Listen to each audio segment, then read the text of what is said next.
Yo guys, what's going on? Welcome back to Chelsea Explained, as this is your match preview ahead of Chelsea Copenhagen in the Conference League knockout stage, round of 16. And yeah, we're gonna continue to play on Thursday nights. That's why I'm desperate to win this competition, as well as securing Champions League towards the end of the season, so we don't have to be in this competition in the future. Now, before we dive further into some talking points, predicted lineup and all this kind of good stuff, make sure you like this video, subscribe to my page, and hit that notification bell down below so you never miss when the content drops. The first talking point is going to be around whether Maresca is untouchable here at Chelsea, because Fabrizio Romano came out with some briefing that some sources inside Chelsea believe that Maresca is untouchable no matter what happens in these coming months. But there were also some contradicting news for a few weeks ago ahead of Southampton game that Maresca could get sacked if a losing streak continues. We have also seen Blue Coast sacking Potter, as well as forcing Pochettino out the door. So anything is possible under these owners. Nothing is set in stone, especially for the manager. But I think Maresca is gonna continue here at Chelsea, because he's doing everything the owners want him to do, being that yes man, not intervene in the transfer market like Pochettino did. So as long as he's continuing saying yes, not interrupting, not trying to talk against them, he's gonna stay in this job, because Egbali, Bowley, they admire being a mid-club and earning profit like Brighton does. But personally for me, I think a manager should never ever be untouchable. There should always be standards, some pressure, some ambition, especially here at Chelsea Football Club. For me at least, if you're not reaching the targets, bare minimum Champions League, I'm sorry, but you're out the door. The only way I could accept you continuing getting another season if we win, let's say, FA Cup or other competitions.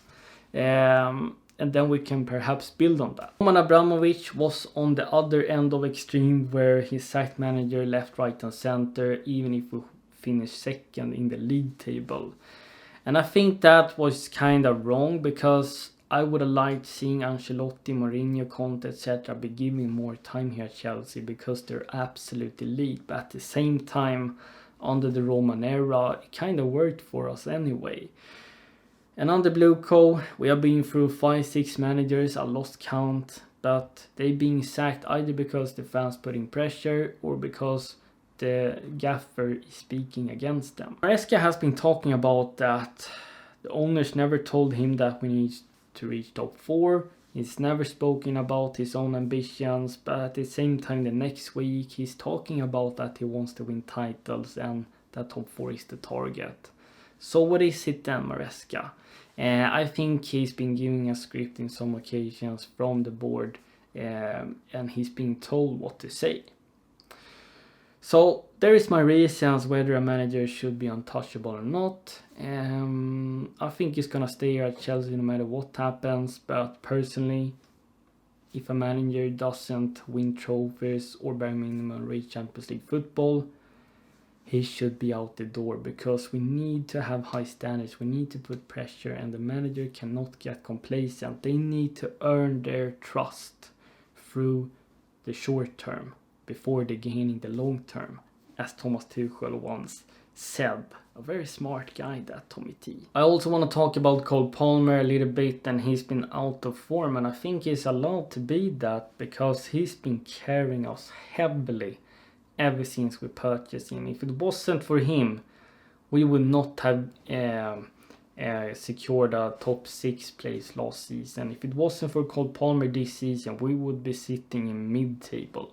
He's heavily involved in terms of scoring, assisting, creating chances, taking shots on goal, just linking up with the teammates, showing fantastic mentality. But I think every player will be out of form at some point, and I think we're gonna see the normal Cole Palmer in the near time future. Even if he's like playing to his 50% ability, he's still creating chances and getting into really good positions. I think he can do better work in terms of the press and off the ball intensity, but there are also some moments where it can be a little bit less selfish. But I got no complaints on Cole Palmer, so I can't believe people are heavily targeting him when he's been carrying our back ever since we bought him. Maresca also mentioned briefly around the team news. Wesley Fofana is back in training, same with Lavia, but they're not ready to play games. Bade, Chile and Chaloba will be in the squad tomorrow and could be available for selection, so that is positive. We need to get back players from injuries. Maresca also mentioned that our bad form started when players got injured, but that's not really the case. That's a pure lie. The bad form started after Christmas and we barely had any injuries then. So he's either been giving a script again from the owners or he's trying to find excuses. But sorry, Maresca, that is not gonna work this time. You know, I get very frustrated when a manager cannot take accountability or responsibility or set that elite mentality. He should have said, you know what, it doesn't matter how many players we have injured. We have to win every game. We have to have that mentality. This is what I want. This is what we do here at Chelsea. Right, so let's get into my predicted lineup. Now, Sanchez will unfortunately start because Maresca clarified that in his press conference. In the back line, I would have Malo Gusto. We should rest Reece James for the Premier League game against Leicester. He can't play every third day, so we have to manage him. I will also have Tossing, Colwill, centre-back pairing, Marc Cucurella. As you're hearing now, I will go with full strength force as much as we can. In the pivot, Enzo and Caicedo. Our front four will consist of Sancho on the right hand side, Nkunku on the left hand side, Palmer in the number 10 role, and Neto up front. We're playing away against the Danish side Copenhagen. They are not a team to underestimate. They're sitting top of the Danish league. They managed to go through to this knockout stage, beating Heidenheim 4-3. They have a decent manager. Their style of play is progressive, modern. They are very tactical, flexible. So we have to go full strength here. I feel that we need it, especially in the first leg when we're playing them at their ground. So make sure we're getting the job early, kill the game if possible. Then we can rest the likes of Enzo Fernandez, Cole Palmer, Cucurella, etc. Now, one thing I really like what Maresca did against Southampton is that he was making some tweaks. And one of the tweaks he made was that instead of Cucurella inverting and joining in one of the 10 positions, he was inverting into the midfield, assisting Caicedo. And I really like that because for me, Cucurella is not that dangerous in the final third. I mean, he's decent when it comes to making those late man runs, but I would prefer him being closer to the flank and cover Enzo Fernandez. I'd rather have Enzo Fernandez in the half space role than Marc Cucurella. The balance through the midfield and on defensive transitions was much better. And I really like how we utilize the goalkeepers being, like another defender, and that means one of the center backs can therefore join the midfield and one of the midfielders can then join the attack, so we're overloading the opponent and therefore we can easily play through the press. I also really like Neto's new role because we were forced to try something new because Jackson is out, Mark Yu is out. And Neto as a striker has worked pretty well so far. Now it was against Southampton, so we have to continue and see how it goes in the coming games. But what I really like about Neto is that he got the intelligence to know when to drift out wide, when to go behind the back line and make a run. And he has the pace for it as well. And I love the blast he blaster he scored against Southampton on the near post. He was so confident in his finishing abilities, and that's what you want from the main guy up front. So if we continue this form, continue to delivering up there, maybe we have found a solution for the time being when Jackson is out. Another thing I have to commend Maresca for is the amount of big chances we create in basically every game. I think we're the second team in the league creating most chances. As we're almost up there with Liverpool. It's just that we cannot find the net consistently and kill games. So that is something every Chelsea fans and their mother knows, that we need to improve the chances we're getting. Another thing I feel like we have to improve upon, especially when it comes to Maresca, is he needs to have a plan A and plan B out of possession.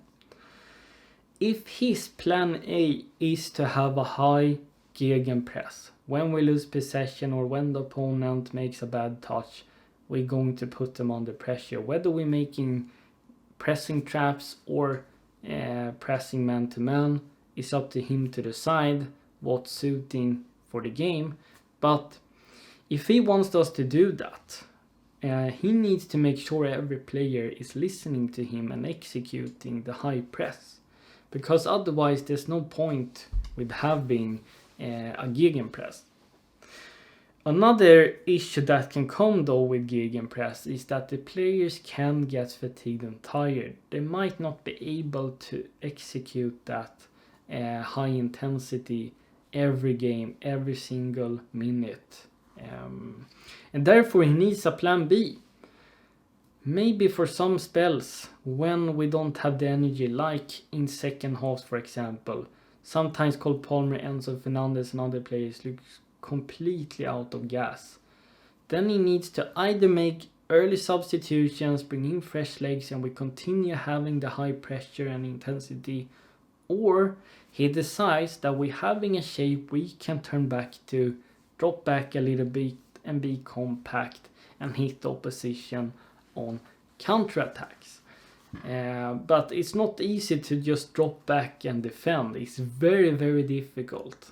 Mourinho was an expert on that, Conte and Tuchel as well. Can Maresca do that? Does he have the know-how and ability to make sure we can hold on to a lead by dropping back? Perhaps not. Maybe that doesn't align with his philosophy. Maybe he wants his team to continuously press and press and press, but that's just going to fatigue the players and eventually they will be burned out and in worst case scenario get muscle injuries.